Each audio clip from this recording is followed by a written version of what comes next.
Hello, everyone. This is the second episode of Ryan's Report by Ryan Hain, presented by Afternoon Analytics. This episode is about how the NFL can learn from Game of Thrones. Like many of you, I've been watching the new Game of Thrones spin-off, The House of Dragon. One of the big themes of the original series, and especially The House of Dragon, is succession. This is something that the NFL is discussing right now, and I believe that Game of Thrones can teach them some crucial lessons about how to go about it. First, for some context, the Denver Broncos were recently sold to former Walmart chairman Rob Walton, who bought the team for $4.65 billion, the highest price ever paid for a professional sports team in the U.S. Previous owner Pat Bowlen was regarded as one of the most involved owners in terms of NFL matters, and Dallas Cowboys owner Jerry Jones even said, "No one in ownership spent more time on the league matters than Pat Bowlen." And while on the outside, it may seem like everyone from the sale is happy, according to the Sports Business Journal, there were a lot of family disputes before the team was ultimately put up for sale.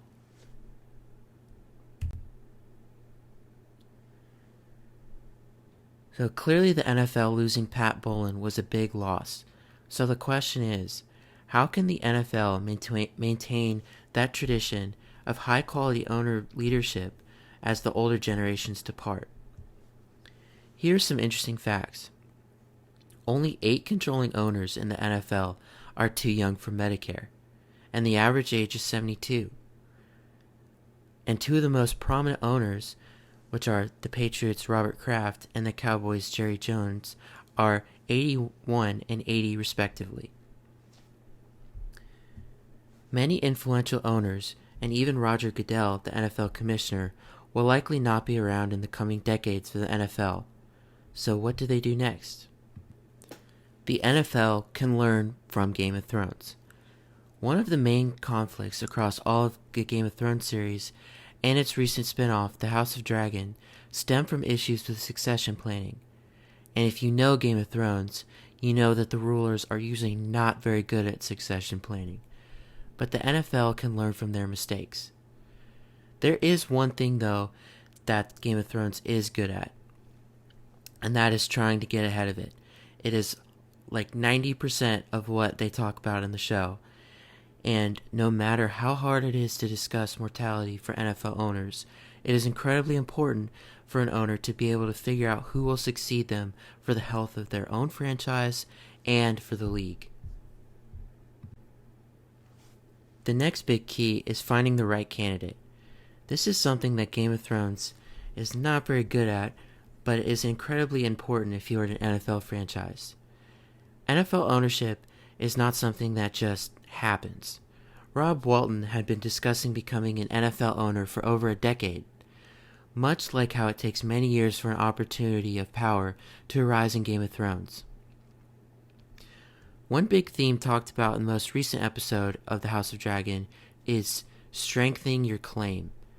This is very applicable to the NFL and its succession planning. In the future, the NFL is looking for a good, well-rounded candidate and leader to take hold of an NFL franchise and also be a voice in the NFL leadership. One interesting parallel I found for a bad example of what the NFL has done in the past and for Game of Thrones is Dan Snyder. Dan Snyder is the current owner of the Washington Commanders and is considered one of the worst owners in the league. His front office has been wrapped in scandal in recent years, and Washington has been one of the least successful franchises since he took over in 1998. The reason Snyder was able to become an owner was because he was able to far outbid his competitors. I thought this was an interesting parallel between Snyder and House Lannister from the show, because both came to relevance because of their deep pockets, but you quickly learn in the show and in NFL that money does not equal a good owner or ruler.